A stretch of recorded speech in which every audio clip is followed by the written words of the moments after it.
بسم الله الرحمن الرحيم.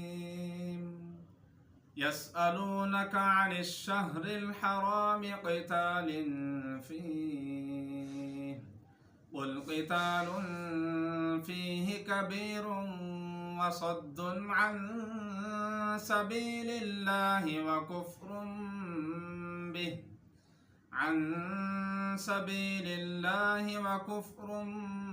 به والمسجد الحرام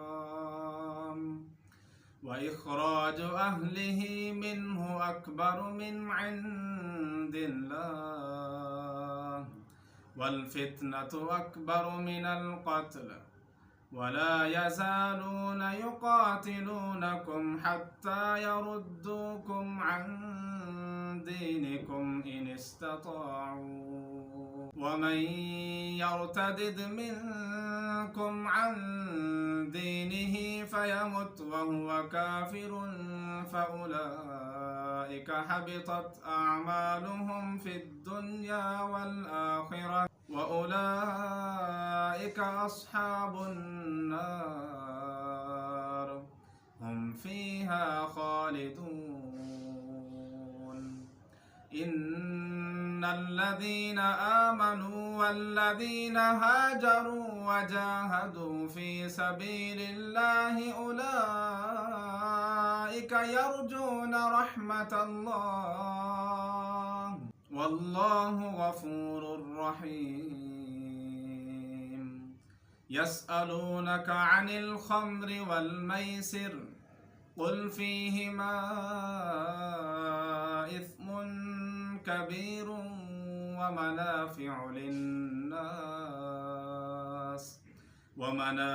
للناس وإثمهما أكبر من نفعهما ويسألونك ماذا ينفقون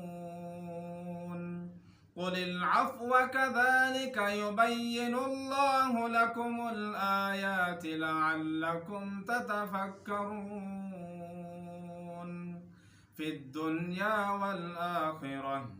ويسألونك عن اليتامى قل إصلاح لهم خير وإن تخالطوهم فإخوانكم والله يعلم المفسد من المصلح ولو شاء الله لأعنتكم إن الله عزيز حكيم.